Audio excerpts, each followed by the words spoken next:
The rain started as a whisper on his jacket, but he barely noticed. His eyes were glued to the glowing GPS screen. The blue line guiding him through the forest vanished. The screen froze. The signal icon blinked out. Annoyance turned to dread as he checked his phone. No service, battery nearly dead. The power bank he'd counted on was miles away, forgotten on his kitchen counter. The forest, once inviting, now pressed in. Every direction looked the same, the trail gone. Rain intensified, soaking through seams, the temperature dropping. He had gear tent, water filter, meals, but none of it mattered if he couldn't find a safe place to use them. He was lost, not just on the map, but in a deeper, more unsettling way. His digital lifelines were gone, and he realized he'd forgotten how to truly see. This is a modern nightmare. We trust technology as our shield, believing a charged battery is all we need. But batteries die, satellites fail, screens break, and the wilderness doesn't care about your gadgets. It asks a much older question. What do you truly know?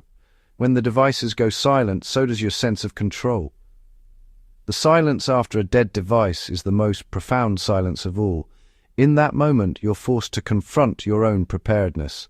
The forest waits, indifferent, for your answer. Survival shows create a dangerous illusion. Contestants face danger, but rescue is always close. This spectacle suggests survival is just a test of will and gear, but real off-grid survival is no performance. When you're truly lost, the only help is yourself. Expensive gear can become dead weight if you lack the skills to use it. I've seen people with the latest equipment who couldn't identify an edible plant or build a shelter. Preparedness isn't a checklist, it's a foundation of skills. We're sold solutions for problems we've never practiced solving. Watching tutorials is not the same as hands-on experience. In real situations, theoretical knowledge evaporates under pressure. Without practice, your tools are just objects. The wilderness rewards competence, not consumer confidence. True preparedness is what you carry in your mind, not your backpack. To grasp real survival, look to those who endured for months, not just a weekend. Soldiers behind enemy lines survived on training and ingenuity, not gear. Explorers like Shackleton navigated the Antarctic with wits and teamwork, not technology. Displaced civilians relied on ancestral knowledge, knowing edible plants, finding water, building shelter. Their wisdom was practical, passed down through generations. Survival is a mental and intellectual challenge above all. Those who endured could think clearly, observe, adapt, and solve problems with what they had. They didn't panic when plans failed. They adapted. The wilderness provides what you need, if you know how to see and use it. Their legacy: the most important survival tool is a calm, resourceful mind. That's the true inheritance of survival. GPS is a marvel, but it's created a dangerous blind spot. We follow screens and stop engaging with the world around us. Over-reliance leads to disaster. GPS can't see cliffs, rivers, or impassable terrain. Devices are fragile. A fall, a dead battery, and you're stranded. Death by GPS is real. People trust devices over their own senses and get lost. This dependence erodes our natural sense of direction. When technology fails, we're left with no backup. Our spatial skills atrophy. We forget how to read the land, losing a fundamental human ability. The landscape's language is ignored for digital certainty. When the device dies, so does our confidence. We're not just lost on the map, we're lost in our own minds. The cost of convenience is the loss of awareness. The only true map is the one you build in your head. Before satellites, people navigated with simple tools and deep knowledge. The magnetic compass and a paper map don't need batteries or signals. They're reliable. Learning to use them is a fundamental skill, not an arcane art.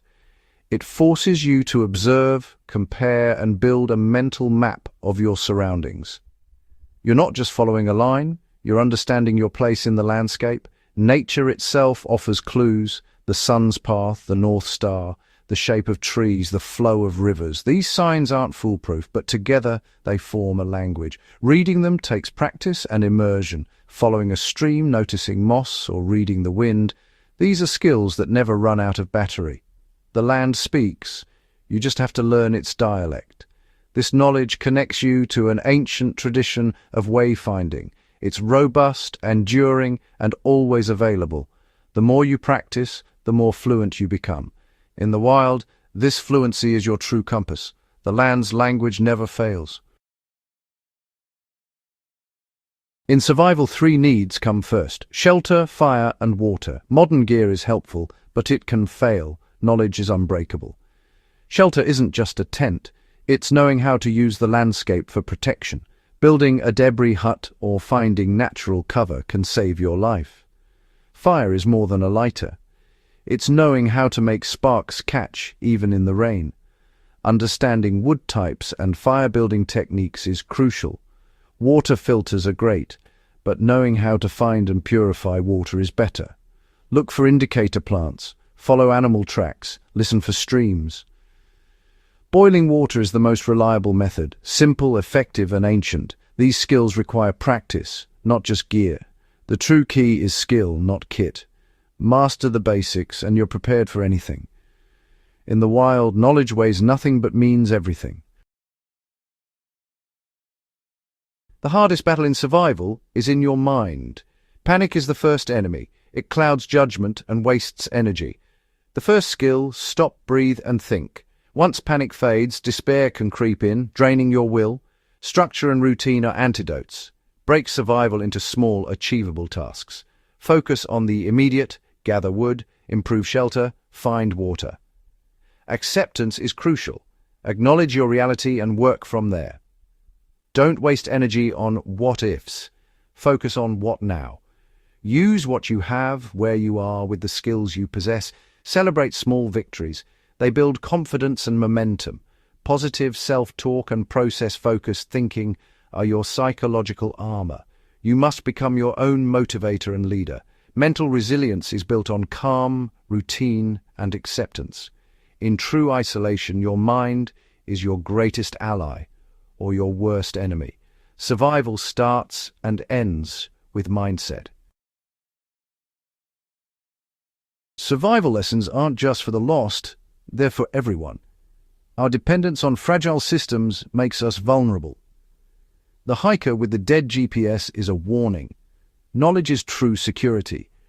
History shows that adaptability and skill, not gear, are what endure. True strength comes from wisdom, not equipment. Learn to read the land, practice primal skills, and respect the wild. This builds quiet confidence and real resilience. Survival is a mindset, calm, adaptable, and persistent. Technology is a tool, not a master. By honoring old ways and cultivating mental strength, we reconnect with the world and ourselves.